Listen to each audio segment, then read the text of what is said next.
Hello and welcome to a live news update. I am Tanti Azal. On the news, the bodies of 22 people are still missing following another tragic boat mishap in Niger State. Reports obtained reveal that the boat from Kasawu village in Agwara local government area of Niger State to Yauri, Kebbi State capsized on Monday. The Director General of Niger State Emergency Management Agency, Salihu Garba, confirmed the incident to journalists in Minna, the state capital. Garba explained that the agency was informed of the boat mishap that occurred yesterday around 11 a.m. and 12 p.m. According to him, a survivor of the incident said that the boat had about 22 passengers on board. He said that the search and rescue operations were ongoing by the local divers and boat owners under the supervision of the agency's desk officer in Agwara. The Niger State Emergency Management Agency boss explains that the incident happened on Yauri Market Day. He added that only after the market would families be able to declare their missing relatives. He explained that it takes about 24 hours for any drowned person to surface atop the water. He attributed the cause of the incident to water hyacinth coupled with strong waves. Away from that, the suspension of a strike by the Nigerian Labour Congress and the Trade Union Congress has generated a spectrum of reactions across the nation. The strike, which has called to protest against the recent increase in cost of living due to the removal of fuel subsidy, had captured the attention of millions of Nigerians. As the labor unions decide to temporarily halt the strike action, the Nigerian populace expressed a range of emotions and opinions on this significant development. Benga Oloyede has the details. The suspension of the strike by the NLC and TUC came as a surprise to many Nigerians who have been bracing themselves for a protracted showdown between the labor unions and the government. The strike, which had commenced amidst widespread public support, had caused disruption across various sectors of the economy. Public transportation service were severely affected, business struggled to operate, and citizens faced challenge accessing essential service. While some Nigerians welcomed the suspension of the strike as a sign of progress in negotiation between the labor unions and the government. It's good for the both sides, on the government side and on the labor TUC side, because the strike will not do us any good. Because there's a lot of anger on the land now, a lot of pressure. So by going to strike might even cause more havoc to the citizen. So from my own perspective, I think it's a good thing for them resolving on one voice. The federal government said it will increase the worker salary by 25%. And they also made some other promises. So we hope that the federal government will keep to their own end of the bargain by the end of the whole thing. Normally, what normally happens is that by the time Labour says they want to go on strike, they meet with the federal government. The federal government says sometimes things go under the carpet and Labour also come to the government demands and pressure and all that. But we hope that it will be better this time. Labour Union should be patient with the president, that the president is going to settle everything. Referring to what the president did in Lagos State for a couple of years ago, as a governor, the young man tried. He developed Lagos more than what Lagos was before. I believe that man, Jagaban, I'm an Igbo, Betty.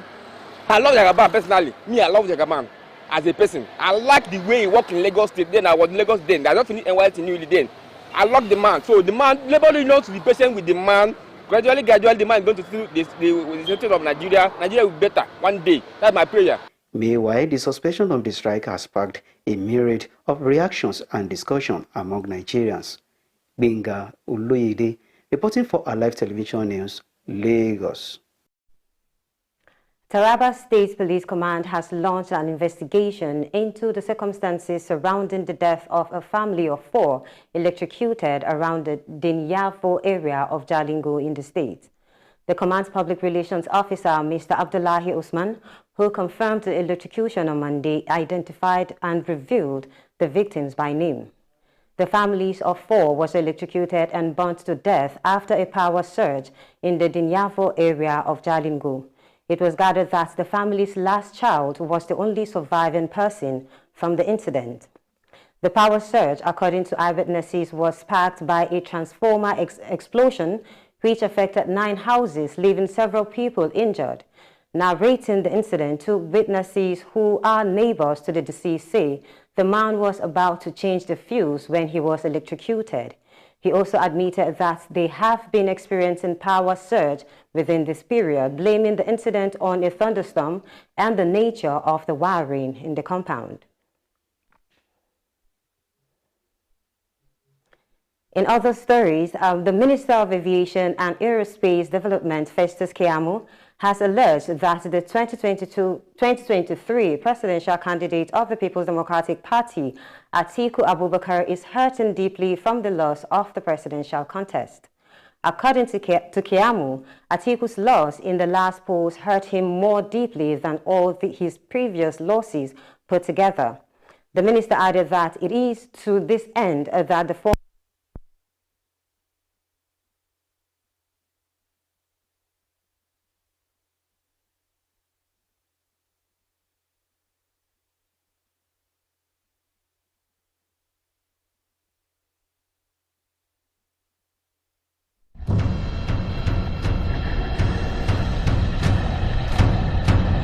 Hello and welcome to Live News.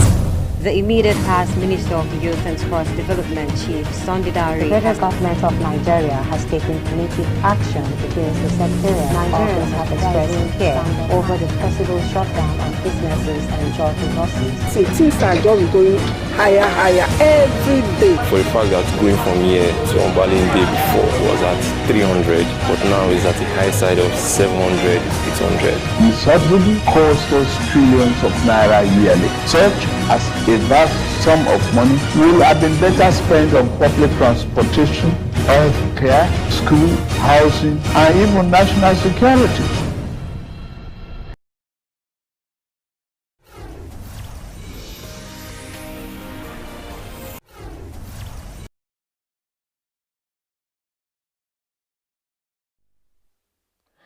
The Minister of Aviation and Aerospace Development, Festus Keyamo, has alleged that the 2023 presidential candidate of the People's Democratic Party, Atiku Abubakar, is hurting deeply from the loss of the presidential contest. According to Keyamo, Atiku's loss in the last polls hurt him more deeply than all his previous losses put together. The minister added that it is to this end that the former vice president has been seeking all means to remove President Bola Tinubu from power, insisting that the obsession has left him spinning like a drunkard. Keyamo, in a post on Tuesday via his account on the X platform, says the development is bad for Atiku's health, and the response from the Chicago State University on Tinubu's academic records, which were just released, should give the PDP candidate the signal to retire peacefully. And on to the foreign scene, India has told Canada that it must repatriate 41 diplomats by October 10th, according to the Financial Times on Tuesday. Ties between India and Canada have become seriously strained over Canadian suspicion that Indian government agents had a role in the June murder of a Sikh separatist leader and Canadian citizen Hardeep Singh Nijjar, who India had labeled a terrorist. The Financial Times, citing people familiar with the Indian demand, say India had threatened to revoke the diplomatic immunity of those diplomats told to leave who remained after October 10th. Indian Foreign Minister Subrahmanyam Jaishankar says earlier there was a climate of violence and an atmosphere of intimidation against Indian diplomats in Canada, where the presence of Sikh separatist groups has frustrated New Delhi. And now in sports, former Nigerian international Austin J.J. Okocha believes his countryman Samuel Chukwueze, who just left Spanish side Villarreal for AC Milan, will do well in Italy. Samuel Chukwueze became a household name in Spanish La Liga side Villarreal, where he spent his first 5 productive years. But his exit from the club to the Italian Serie A giant AC Milan has not yielded much so far. Even though Chukwueze was a starter at Villarreal in the last 3 seasons, he has not enjoyed such luxury at Milan, where he has played a backup role under the leadership of coach Stefano Pioli. The 24-year-old skillful winger has managed to play 6 of 7 Italian Serie A games this season, all from the bench, which goes to show his minimal level of relevance at the club. Such a trend might continue in the UEFA Champions League group stage match against Borussia Dortmund at the Signal Iduna Park at 8 p.m. on Wednesday. Despite Samuel Chukwueze's challenging start, JJ Okocha believes the Italian giant made the right decision to bring the Nigerian international to the club. The 1994 African Cup of Nations champion and Atlanta 1996 Olympic gold medalist believes Chukwueze has all it takes to succeed at the Milan-based club. And this is all we have for you at this hour. Thanks for watching. Keep watching Alive Television.